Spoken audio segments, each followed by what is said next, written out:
হাইরে ক্ষমতা, ক্ষমতার দম্ভে আজ অন্ধ।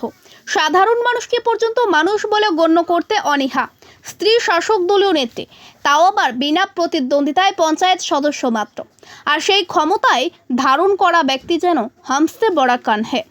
সামান্য 5 টাকা আইসক্রিমের দোহাই দিয়ে সাধারণ দিনমজুর আইসক্রিম বিক্রেতাকে পিটিয়ে জখম করলেন এক নরপিশাচ।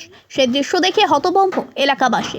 অনুভব করছিলেন, আমরা কাকে পঞ্চায়েত সদস্য হিসেবে নির্বাচিত করলাম? সাধারণ একটি বিষয়কে নিয়ে একজন দিনমজুরকে এভাবে পেটানো তা সত্যিই নিন্দনীয়।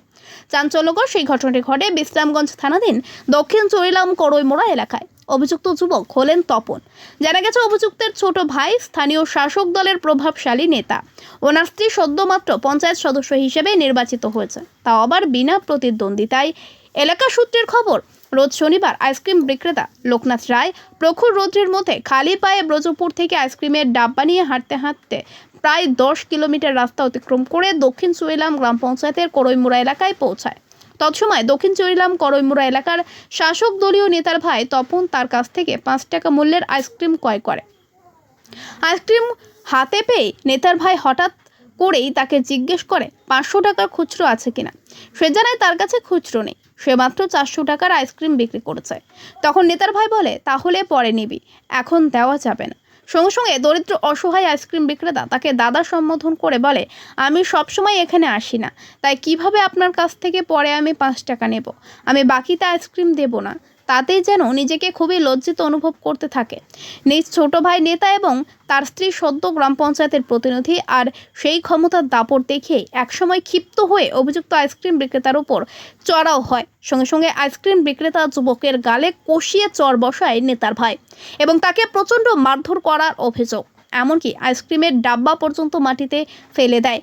নেতার ভাইয়ের এই কাণ্ড দেখে সহজ সরল আইসক্রিম বিক্রেতা প্রাণ ভয়ে ঘটনাস্থল থেকে দৌড়ে অনেকটা দূরে পালিয়ে যায় এবং কান্না করতে থাকে। তখন নেতার ভাই তার ইচ্ছে মতো সে দরিদ্র অসহায় যুবকের আইসক্রিমের ডাব্বাটিকে ভাঙচুর চালায়। সে দূরে দাঁড়িয়ে অসহায়ের মতো কাঁদতে থাকে। পরবর্তীতে গ্রামের কিছু সহৃদয়বান ব্যক্তি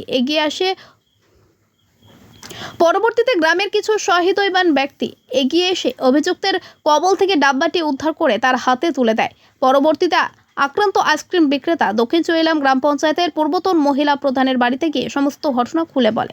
কিন্তু পূর্বতন প্রধান সাহেবা তাকে বলে দেয়, এটা আমার এলাকার বিষয় নয় এবং আমি বর্তমানে প্রধান নই বলে পুরো বিষয়টি এড়িয়ে যায়, কারণ নেতার ভাই বলে কথা। সঙ্গে সঙ্গে সেই অসহায় দরিদ্র আইসক্রিম বিক্রেতা চরিলাম বাজারে অবস্থিত মণ্ডল অফিসে গিয়ে নেতৃত্বদের নিকট বিষয়টি অবগত করে। কিন্তু অভাগার ভাগ্যে ন্যায় বিচার আর জোটেনি। আর এটাই বর্তমান সুশাসন। নেতা হলেই সমস্ত অপরাধ করাও যেন যায়।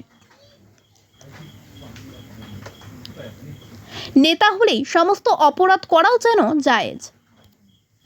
করইমোড়া আইসক্রিম বেচতাম গেছিলাম, এসে পরে তো আমি না আইসক্রিম বিক্রি করতেছি পরে হঠাৎ তাই না আইসে কইতেছে 5 টাকা আমার আইসক্রিম আসেনি। আমাকে আসে কত হলে আমার একটা দো। আমি কই দাদা 5 টাকা বাংতি দেন। আমার কাছে বাংতি টিয়া নাই 500 টিয়া। আমি দাদা 5 টিয়া আইসক্রিম নিলে কি 500 টাকা বাংতি হবো নি? 500 টাকা বাংতি দিতাম না। কত হলে পরে নিস টিয়া? আমি কই দাদা আমি তো ওইদিকে সবসময় না, আর বরং আমি বেশি বিক্রিও করছি না, আমি বাকি দিতে পারতাম না। কিতা তুই বাকি দিতে না? এটা করে ফট করে ডাব্বাটাতে খাবলা দিয়ে আমি আইসক্রিমটা লয়ে লিছি। আমি দাদা এটা করে নেতা করে খাবলা দিয়ে আমি হাত থেকে আইসক্রিমটা লইছি। পরে ঠাস করে আমার একটা ফরমালি হয়েছে ছোটটা মাঝে বলে, দাদা আমি কই দাদা তুমি এটা করতে আমার লাগে কয়েকটা মানুষ ধরতে আইসে পরে নড়ি তুই দিতি না, এটা করে একটা লাঠি ভাঙছে। লাঠির একজন লোক দিয়ে কিন্তু আমার ডাব্বাটা লেগে গেছে। এরপরে তাই নিয়ে আবার ডাব্বাটা দিয়ে গেছে পরে আমি পাড়ার লোকের থেকে খবর লই যে প্রধানের বাড়ি কোনটা।